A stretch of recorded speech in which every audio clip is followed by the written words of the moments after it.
കള്ളം പറയുന്നത് നിൽക്കുന്നുള്ളൂ. ഭയങ്കര കോൺഫിഡൻസ് നിങ്ങൾക്ക് കാണാൻ സാധിക്കുന്നില്ലേ?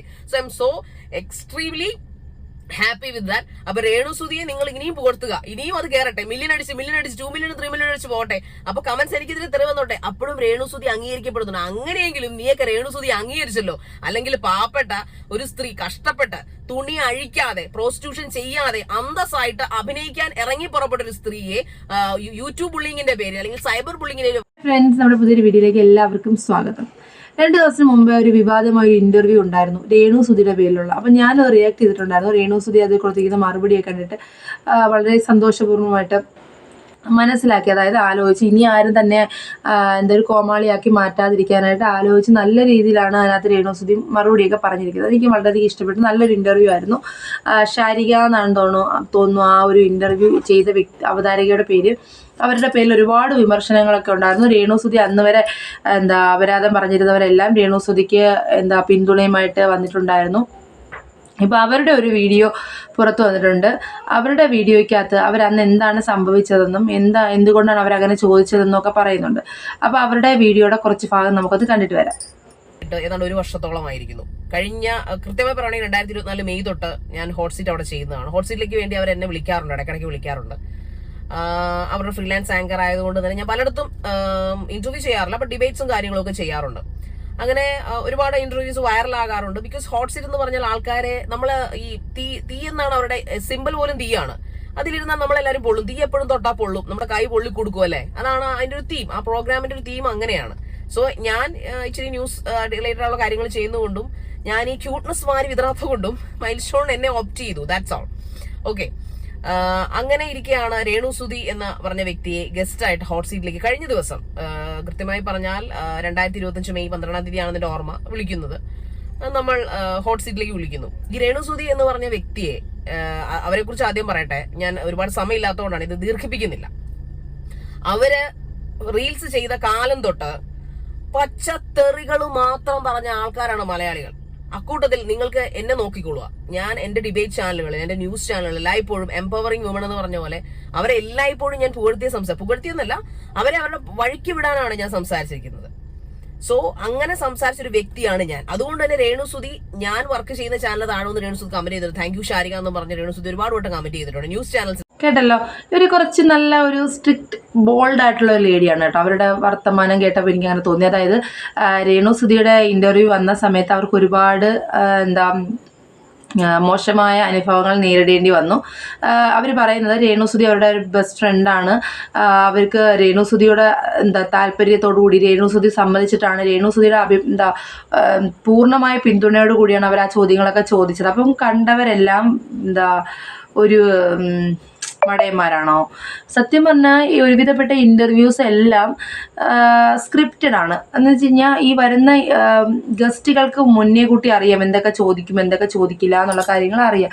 അപ്പോൾ അതനുസരിച്ച് അവർ പ്രിപ്പയർ ചെയ്താണ് വരുന്നതെന്ന് നമുക്ക് ഈ ഒരു ഇൻ്റർവ്യൂയിലൂടെ മനസ്സിലായി കേട്ടോ. കാര്യം ഇവർ നല്ല ഫ്രണ്ട്സാണ്.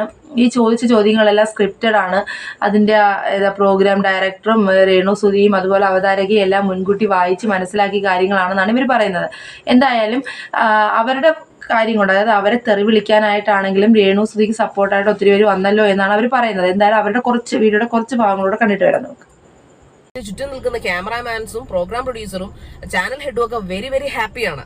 ബിക്കോസ് ഞങ്ങൾ വളരെ അതിനു മുമ്പ് ചിരിച്ചു കളിച്ചിട്ടാണ് ഞങ്ങൾ ഗോതയിലേക്ക് ഇറങ്ങുന്നത്. തിരിച്ചിറങ്ങുന്നതും കെട്ടിപ്പിടിച്ചിട്ടാണ്. തീർച്ചയായിട്ടും ഒരു കമ്പനിയിൽ ഞങ്ങൾ കെട്ടിപ്പിടിച്ച് നിൽക്കുന്ന ഫോട്ടോയൊക്കെ ഞങ്ങൾ കൊടുക്കും, അതേ ഡ്രസ്സ് ഇട്ട് തന്നെ കേട്ടോ. ഇനി നിങ്ങൾ പറയാൻ വേണമെങ്കിൽ ഉണ്ട്. എന്തായാലും രേണുസുതിയും ഹാപ്പിയാണ്, ഞാനും ഹാപ്പിയാണ്, ഈ പറയപ്പെടുന്ന മറ്റെല്ലാ ടീമുകളും ഹാപ്പിയാണ്. ഇത് ഈ പ്രോഗ്രാം പ്രൊഡ്യൂസ് ചെയ്ത ആൾക്കാരെല്ലാവരും ഹാപ്പിയാണ്. പക്ഷെ പ്രശ്നം പ്രേക്ഷകർക്കാണ്. പക്ഷെ പ്രേക്ഷകരുടെ കുഴപ്പം എന്ന് പറഞ്ഞാൽ, ഞാൻ തുറന്നു പറഞ്ഞാൽ നിങ്ങൾക്കൊന്നും തോന്നില്ല, നിലപാടില്ലാത്ത പ്രേക്ഷകരെ എനിക്ക് എന്ത് ചെയ്യാൻ പറ്റും? 9 ലക്ഷം പേരാണ് 3 ദിവസത്തിനുള്ളിൽ അത് കണ്ടത്. അത് ഏതാണ്ട് ഇനി 1 മില്യൺ അടിക്കും, അതെന്തെങ്കിലും ആയിക്കോട്ടെ. അതിൽ 7000 പേരാണ് എന്നെ തെറി വിളിച്ചിരിക്കുന്നത്. രേണുസുതിയെ ഭയങ്കരമായിട്ട് ഇഷ്ടപ്പെട്ടു. I am happy with that. Because അവരത് ഡിസേർവ് ചെയ്യുന്നുണ്ട്. എന്നിലൂടെയെങ്കിലും രേണുസുതി, അതായത് ഇന്റർവ്യൂവിന്റെ തൊട്ട് മൊമെന്റിൽ വരെ തൊട്ടടുത്ത മൊമെന്റ് വരെയും അവരുടെ ക്ലിപ്പ് ബൈറ്റ്സ് എടുത്തു വെച്ച് അവരെ തെറി പറഞ്ഞ ആരാധകരാണ് ഇവിടെ വന്ന് കിടന്നിട്ട് രേണുസുതി ഇപ്പൊ വലിയ നല്ലതാണ്, രേണുസുതി നേരത്തെ നല്ലത് തന്നെയാണ്, രേണുസുതി മോശക്കാരി അല്ലായിരുന്നു, പക്ഷെ അവരെ ഒരു ആവശ്യമില്ലാത്ത രീതിയിൽ അവരുടെയും ലക്ഷ്മി നക്ഷത്രയുടെയും അവരോടൊപ്പം അഭിനയിക്കുന്ന ആൾക്കാരുടെയും ദാസേട്ടന്റെയും ഒക്കെ പേര് വലിച്ചടിച്ചുകൊണ്ട് രേണുസുതി രണ്ടാമത് കെട്ടിക്കാൻ നടക്കുന്നു. ആ രേണുസുതിയുടെ മകനെ പോലും വെറുതെ വിടാതെ ടെറർ ചെയ്യിപ്പിച്ച, ഹരാസ് ചെയ്യിച്ച പ്രേക്ഷകരായ നിങ്ങളോട് എനിക്ക് വന്ന് ഇതിന്റെ ഒരു വിശദീകരണം നൽകേണ്ട ആവശ്യമില്ല. ഈ അവതാരകയെ ഒരുവിധപ്പെട്ടവർക്ക് ഇഷ്ടമല്ല കേട്ടോ. നമുക്ക് ആ ഒരു കമൻറ്റിൽ നിന്ന് മനസ്സിലാക്കാൻ പറ്റുന്നതാണ്. അത് ഒരുപാട് എതിർപ്പ്, ഒരുപാട് പേര് ഇവരുടെ ഈ ഒരു ഇൻ്റർവ്യൂവിനെ, ഇവരുടെ ആ ഒരു ശൈലിയെ ഇഷ്ടപ്പെടാത്ത ഒത്തിരി പേരുണ്ട് കേട്ടോ. അതുകൊണ്ട് തന്നെ രേണുസുതി ഇഷ്ടപ്പെടാത്തവരായാലും ഇഷ്ടപ്പെടുന്നവരായാലും അവർക്കെതിരെ ഒരുപാട് വിമർശനമായിട്ട് രംഗത്ത് വന്നിട്ടുണ്ട്. ഇങ്ങനെയൊക്കെയാണോ ചോദിക്കുന്നത്, ഇങ്ങനെയൊക്കെയാണോ എന്നൊക്കെയുള്ള രീതിയിൽ ഒരുപാട് വിമർശനങ്ങൾ അവർക്ക് വന്നിട്ടുണ്ട്. അപ്പോൾ ഇവർ പറയുന്നത് ഇതിൻ്റെ പേരിലെങ്കിലും രേണുസുതി എല്ലാവരും സപ്പോർട്ട് ചെയ്യുന്നുണ്ടല്ലോ എന്നാണ്. രേണുവിന് എന്തായാലും ഈ ഒരു ഇന്റർവ്യൂവിനോട് കൂടി നല്ലൊരു പേര് കിട്ടിയായിരുന്നു. പക്ഷേ ഇത് സ്ക്രിപ്റ്റഡ് ആണെന്നും രേണു അറിഞ്ഞുകൊണ്ട് തന്നെയാണ് ഇങ്ങനെ ഒരു കാര്യം ചെയ്തതെന്നൊക്കെ ആയപ്പോഴത്തേക്കിനും അത് വീണ്ടും ഒരു നെഗറ്റീവിലേക്ക് വഴിതെളിച്ചു. അല്ലെങ്കിലും നമ്മൾ ഈ ഓരോ TV ഷോയുടെയൊക്കെ പ്ലാറ്റ്ഫോമുകളിലൊക്കെ കാണാറുണ്ടാണല്ലോ, ചോദ്യം ചോദിക്കുന്നു, അവതാരക ഇറങ്ങിപ്പോകുന്നു, ജഡ്ജസ് ഇറങ്ങിപ്പോകും, അതൊക്കെ മുൻകൂട്ടി ഇവർ കളിക്കുന്ന ഒരു കളിയാണ്. അപ്പോൾ ഈ ഒരു ഇൻ്റർവ്യൂ കണ്ടപ്പോൾ എനിക്ക് പക്ഷെ അങ്ങനെ തോന്നിയില്ലായിരുന്നു. പക്ഷെ ഇവർ ഒരു എക്സ്പ്ലനേഷൻ വീഡിയോ ആയിട്ട് വന്നപ്പോൾ അയ്യോ നമ്മളെല്ലാം കളി എന്താ ഒരു നാണക്കേടായി, മീൻസ് നമ്മളൊക്കെ പറ്റിക്കപ്പെട്ടല്ലോ എന്നൊക്കെ ഒരു തോന്നലുണ്ടായി കേട്ടോ. കാര്യം ഞാനൊക്കെ പറഞ്ഞിട്ടുണ്ടായിരുന്നു രേണു നല്ല ബോൾഡായി, ഇനി ആരും രേണു എല്ലാം എന്താ മനസ്സിലാക്കിയാണ് പ്രതികരിക്കുന്നത്, ഇനി എല്ലാം അങ്ങോട്ട് അങ്ങനെ തന്നെ വേണം എന്നൊക്കെ പറഞ്ഞിട്ടുണ്ടായിരുന്നു. പക്ഷേ ഇതെല്ലാം സ്ക്രിപ്റ്റഡ് ആയിരുന്നു. രേണുവിൻ്റെ കൂടെ അറിവോട് കൂടി തന്നെയാണ് ഇവരത് ചോദിച്ചത്, എല്ലാ കാര്യങ്ങളും ചെയ്തത്. അപ്പോൾ ഇവർ പറയുന്നത് ഇതിൻ്റെ പേരിലെങ്കിലും രേണുവിനെ നല്ല സപ്പോർട്ട് ചെയ്ത ആളുകളുണ്ടല്ലോ, രേണുവിന് ഇത്രയും മോശം വന്നിടത്ത് എൻ്റെ കാരണം നല്ലൊരു ഇത് കിട്ടിയല്ലോ, അപ്പം ഞാനിങ്ങനെ ബോൾഡ് ആയതുകൊണ്ടായിരിക്കണം അവരെന്നെ ഇങ്ങനെ ഇൻ്റർവ്യൂവിന് വിളിച്ചത്, ഇതെല്ലാം സ്ക്രിപ്റ്റഡ് ആണ്, അല്ലാതെ നിങ്ങൾ വിചാരിക്കുന്ന പോലെ എൻ്റെ ഇഷ്ടത്തിന് ഞാൻ കയറി ചോദിച്ച ചോദ്യങ്ങളല്ല എന്നൊക്കെയാണ് പറയുന്നത്. ആ വീഡിയോയുടെ കുറച്ച് ഭാഗങ്ങളൂടെ നമുക്കൊന്ന് കാണാം. 3000 കമന്റ് വന്നു, പക്ഷെ അതിൽ ഇരട്ടി എനിക്കിപ്പോ കിട്ടി. I am happy with that. But അതിലെനിക്ക് മറുപടി നിങ്ങളോട് പറയേണ്ട ആവശ്യമില്ല. ബിക്കോസ് മൈത്രേനെ ഒരുപാട് പേര് നേരത്തെ തന്നെ ഇഷ്ടപ്പെടുന്നവരുണ്ട്, അവരുടെ ആരാധകരുണ്ട്, അദ്ദേഹത്തിന്റെ ഷോ സ്ഥിരമായി വാച്ച് ചെയ്യുന്ന ആൾക്കാരൊക്കെ ഉണ്ട്. പക്ഷെ രേണുസുതിയെ ഈ 100 പേര് തെറി പറഞ്ഞാൽ അതിൽ സപ്പോർട്ട് ചെയ്യുന്ന ആൾക്ക് 100 ആൾക്കാരുണ്ടെങ്കിൽ അതിൽ 99.5% ആൾക്കാർ അവർ തെറി പറഞ്ഞുകൊണ്ടിരുന്നവരാണ്. രേണുസുതിക്ക് നാണമില്ലേ?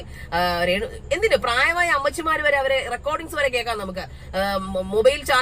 മൊബൈൽ റീചാർജ് ചെയ്തിട്ട് ഈ കാണുന്ന ഇവരുടെ കോപ്രായങ്ങളാണെന്ന് ഓർത്തെനിക്ക് ലജ്ജ തോന്നുന്നു. അപ്പോ ഇങ്ങനെ അവർക്ക് സ്ഥലം കൊടുത്തോർത്ത് ലജ്ജ തോന്നുന്നു. അങ്ങനെ പലവരും പല അലിഗേഷൻസും പറയുന്നു. അവരെല്ലാവരും ഇപ്പൊ മൊബൈൽ റീചാർജ് ചെയ്ത് വന്നിരുന്ന് എന്നെ തെറി വിളിക്കുന്നു. ഉളുപ്പുണ്ടോ നിങ്ങൾക്ക്? നാണമുണ്ടോ നിങ്ങൾക്ക്? സത്യത്തിൽ എനിക്കാണോ കുഴപ്പം, നിങ്ങൾക്കാണോ കുഴപ്പം? രേണുസുതി പറഞ്ഞ ഒരു വാക്ക് പറഞ്ഞുകൊണ്ട് ഞാനത് ക്ലോസ് ചെയ്യാണ്. എനിക്ക് നിങ്ങളെ ഒന്നും ബോധിപ്പിക്കേണ്ട ആവശ്യമില്ല. ചാനലും ഈ പറയപ്പെടുന്ന ഈ ഹോട്ട് സീറ്റിന്റെ നിങ്ങൾ ഇനിയും മനസ്സിലായിക്കോളൂ. ഇനിയും ചിലപ്പോൾ ഇതിലും വലിയ അതിഥികളും ഇതിലും വലിയ കോളിളക്കങ്ങളും ഉണ്ടായേക്കാം. ചിലപ്പോൾ ഞാൻ തന്നെ ആയിരിക്കാം അതിന്റെ ഹോസ്റ്റ് ആയിട്ടുണ്ടായിരിക്കാം, ഞാനോ വേറെ ആരെങ്കിലും ആയിരിക്കാം. ബട്ട് അപ്പോഴും ഹോട്ട് സീറ്റ് എന്ന് പറഞ്ഞാൽ അതിന്റെ ചോദ്യങ്ങൾ ഇങ്ങനെ തന്നെ ആയിരിക്കും. അത് ഈ പറയുന്ന പോലെ തീർച്ചയായിട്ടും ഗസ്റ്റിന്റെ ഫുൾ 100% പെർമിഷൻ എടുത്തിട്ട് തന്നെയാണ് ഹോട്ട് സീറ്റിൽ ഓരോ ആൾക്കാരും കൊണ്ടിരുത്തിയിരിക്കുന്നത്. സോ എന്തായാലും നിങ്ങൾ രേണുസുതിയോട് പോയി ക്ലാരിഫൈ ചെയ്യാനൊന്നും പോകത്തില്ല, കാരണം ഇതിന് ആവശ്യമില്ലല്ലോ. നിങ്ങൾക്ക് ആരെങ്കിലും ഈ ഇന്റർവ്യൂവിനോട് കൂടി രേണുവിന്റെ ഒരു നെഗറ്റീവ് പോസിറ്റീവിലേക്ക് എത്തിയിരുന്നു. പക്ഷെ വീണ്ടും അത് നെഗറ്റീവിലേക്ക് തന്നെ പോയി. രജിത് സാറുമായിട്ടുള്ള ഇഷ്യൂ ഉണ്ടല്ലോ ഇപ്പൊ നടക്കുന്നത്. അതുപോലെ തന്നെ ഇത് സ്ക്രിപ്റ്റഡ് ആയിരുന്നു, ഇതെല്ലാം അവർ നമ്മളെ പറ്റിക്കായിരുന്നു കൂടെ അറിഞ്ഞപ്പോഴത്തേക്കിനും ജനങ്ങളെല്ലാം വീണ്ടും രേണുവിനെതിരായിട്ട് തിരിഞ്ഞിരിക്കുകയാണ്. ഒരുപാട് കമൻറ്റ് ബോക്സിലൊക്കെ ഒരുപാട് നെഗറ്റീവ് കമൻറ്റ്സ് വരുന്നുണ്ട്. അതുപോലെ തന്നെ ഈ ഇൻ്റർവ്യൂ ചെയ്യുന്ന അവതാരകയെ ഒരുവിധപ്പെട്ടവർക്കൊന്നും ഇഷ്ടമല്ലെന്നാണ് എനിക്ക് ആ കമൻസിലൂടെ മനസ്സിലാക്കാൻ പറ്റും. പക്ഷെ അവരൊരു നല്ലൊരു ലേഡിയാണ്, അവരുടെ ഡ്യൂട്ടി അവർ ചെയ്യുന്നു എന്ന് മാത്രമേ ഉള്ളൂ. പക്ഷേ അപ്പോൾ ഒരാൾ ഒന്ന് ചെത്താലാ മറ്റൊന്നിന് വളമാവത്തുള്ളൂ എന്ന് പറഞ്ഞ് ചീഞ്ഞാലേ മറ്റൊന്നിന് വളമാവത്തുള്ളൂ എന്ന് പറഞ്ഞ കണക്ക് ഇവരെ തെറി വിളിക്കാനായിട്ടായാലും കുറച്ച് പേര് ഇൻബോക്സിൽ വന്ന് രേണുവിന് നല്ല സപ്പോർട്ടായിട്ട് നിന്നു. അത് ഈ അവതാരകയ്ക്കും വളരെയധികം ഇഷ്ടപ്പെട്ടു. അവർ വീണ്ടും എടുത്തു പറയുന്ന കാര്യം ഞാനും രേണുവും ഫ്രണ്ട്സാണ്, സുഹൃത്തുക്കളാണ്, ഞങ്ങൾക്കിടയിൽ യാതൊരുവിധ പ്രശ്നങ്ങളും ഇല്ലെന്നാണ്. അപ്പോൾ എപ്പോഴും അങ്ങനെ തന്നെ ഇരിക്കട്ടെ. അപ്പോൾ നമുക്ക് പുതിയൊരു വീഡിയോയിൽ കാണുന്നവരെല്ലാവർക്കും tata bye bye, see U.